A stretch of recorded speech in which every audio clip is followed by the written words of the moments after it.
9 अगस्त 1925 को क्या हुआ था? काकोरी कांड हुआ था। काकोरी कांड में कितने लोगों को फांसी दी गई थी? 4। कौन कौन से थे 4 लोग? अशफाक उल्ला खां, राजेंद्र लाड़ी, रामप्रसाद बिस्मिल और रामता रोशन सिंह। अब ये बताओ, मैंने बताया था अभी अनुसूची 5। अनुसूची 5 में क्या है बताओ? अनुसूचित जाति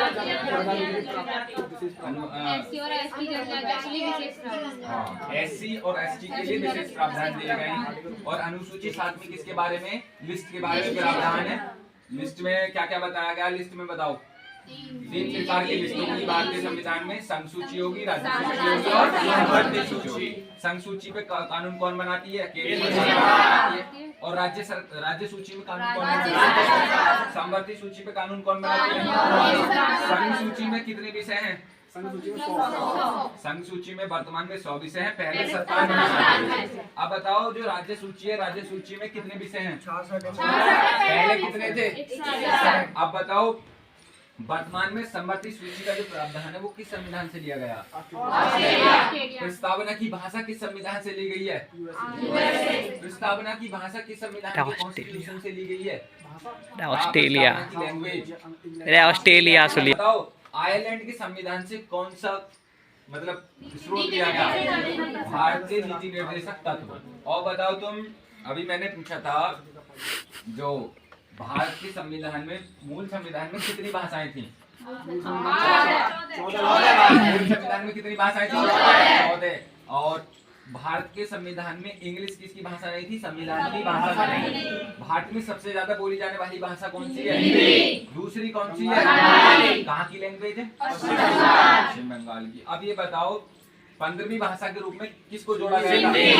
कौन से अमेंडमेंट एक्ट के तहत जोड़ा गया था?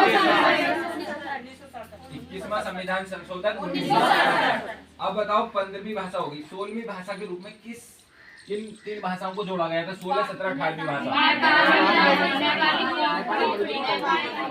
नेपाली, मणिपुरी और नेपाली कहाँ की भाषा है? पूर्वी जो पश्चिम बंगाल है उसमें बोली जाती है। ठीक है, मणिपुर में बोली जाती है। और कोंकणी कहाँ बोली? बता मलयालम कहाँ की है? तेलुगु कहाँ की है? और तमिल कहाँ की है?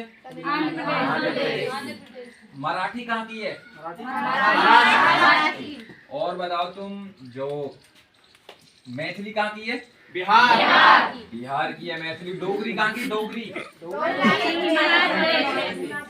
अब बताओ तुम, जो हमारा 71वां कॉन्स्टिट्यूशन अमेंडमेंट एक्ट हुआ था उसके तहत किन भाषाओं को जोड़ा गया था? कौन सी?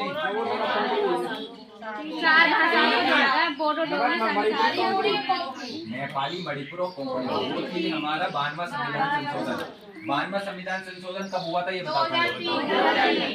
कितनी भाषाएं जोड़ी गई थी? कौन कौन सी? मैथिली, डोगरी, संताली और बोडो। बोडो कहाँ की भाषा है?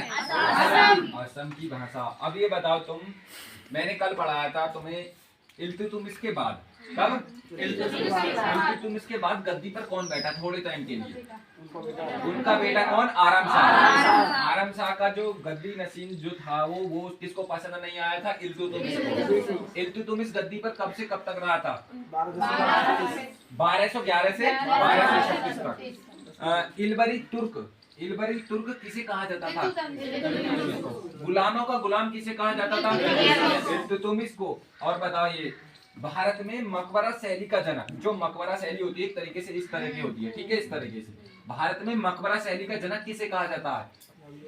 इल्तुतमिश। भारत में मकबरा शैली का जनक पूछे तो कौन बताएगा? भारत का पहला ऐसा सुल्तान जिसने सुल्तान की उपाधि वैधानिक रूप से यानी कि खलीफाओं द्वारा प्राप्त की थी, कौन था? क्वेश्चन याद रखना, पहला ऐसा सुल्तान था जिसने मतलब खलीफाओं द्वारा पदवी ग्रहण की थी सुल्तान की। ठीक है, अब ये बताओ भारत का पहला मकबरा कौन सा है? भारत का पहला मकबरा कौन सा किसने बनवाया है? भारत का जो पहला मकबरा था सुल्तानगढ़ी का मकबरा था, तुर्की मतलब एक तुर्की आर्किटेक्चर रूप में बना हुआ था, वो किसने बनवाया था? इल्तुतमिश। कौन सा मकबरा था? सुल्तानगढ़ी का मकबरा। कहाँ पर है ये? दिल्ली में। दिल्ली में कौन से? मकबनपुर जिले में। मकबनपुर जगह है, जिला नहीं, मकबनपुर जगह है, वहां पर बनवाया था। और बताओ जो 40 तुर्क गुलामों का निर्माण किसने किया था एक तरीके से, मतलब गठन किसने किया था, ठीक है ना। 40 तुर्कों को क्या कहा जाता था, किस तुर्काने चहलगानी। बताओ भारत में शुद्ध अरबी के सिक्के किसने चलाए थे, भारत में शुद्ध अरबी के सिक्के।